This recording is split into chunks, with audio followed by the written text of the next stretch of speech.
आज अभी इस वीडियो में हम लोग वास्तविक संख्या का दूसरा प्रॉब्लम सॉल्व करेंगे एक्सरसाइज 1.1 का। ठीक है, पहला हो चुका है तो दूसरा को करते हैं।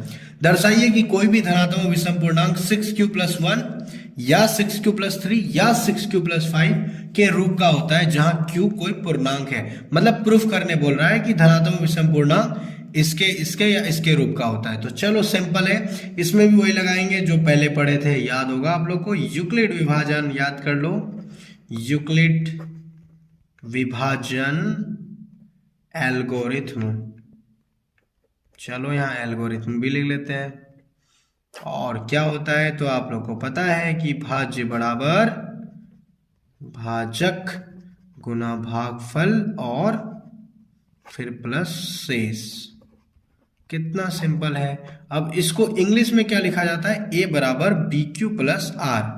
ये क्यों लिखना पड़ा अभी समझेंगे। ठीक है, तो इसका मतलब क्या होता है कि a बराबर BQ+R। यहाँ पे इसका मतलब होता है चूंकि क्या होगा कि 0 से बड़ा r का वैल्यू होगा या 0 के बराबर होगा, और सबसे बड़ा जो होगा वो b होगा। ये जो b है ये भाजक ये होगा। ठीक है, सिंपल है। और ये कई बार ना ऑब्जेक्टिव में आ जाता है, इसको याद रखना है कि 0 से बड़ा होगा या 0 के बराबर r होगा, और सबसे बड़ा क्या होगा, b होगा। b से सारे छोटे हैं। ठीक है, तो चलो अब क्या कहा है कि हम लोग को प्रूफ करना है 6q+1 6q+3 6q+5 लाना है। तो अगर ध्यान से देखो, ये जो 6 दिख रहा है 6 हर जगह 6 ही दिख रहा है, तो ये जो b है ना ये फिक्स हो जाएगा। इसका मतलब यहाँ भी 6 ही होगा। तो a बराबर b के जगह पे कितना 6q+r। इसको अच्छे से लिख देते हैं 6q+r। ये जो q हुआ 6q+r कैसे हुआ, क्योंकि सब जगह पे क्या था, b का मान b बराबर कितना था 6 था। सिंपल। अब क्या है कि हम लोग को r का मान लिखना है। तो वो कैसे होगा, वो डिसाइड ऐसे होगा कि r का मान जो है ना b से हमेशा छोटा होता है। देखो यहाँ b से छोटा है, तो इसका मतलब b से छोटा मतलब 6 से छोटा क्या क्या हो सकता है। चलो सोचते हैं, बताओ क्या क्या हो सकता है। तो r बराबर हो सकता है हमारा 1 2 3 4 5, है कि नहीं। 6 से छोटा ये सारे हो सकते हैं। अब ये सब वैल्यू इस पे डालते हैं, मजा आएगा।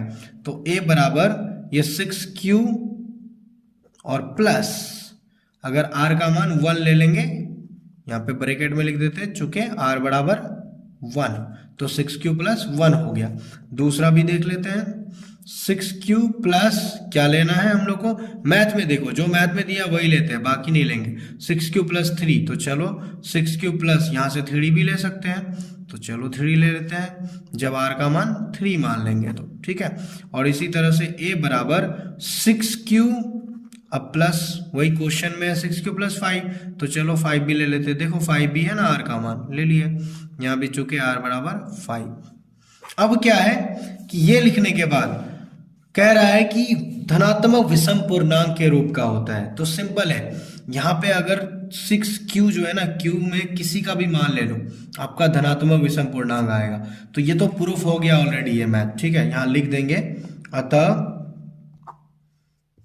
6q+1, 6q+3, 6q+5 धनात्मक विषम पूर्णांक है। धनात्मक विषम पूर्णांक है, ये हमारा प्रूव्ड हो गया।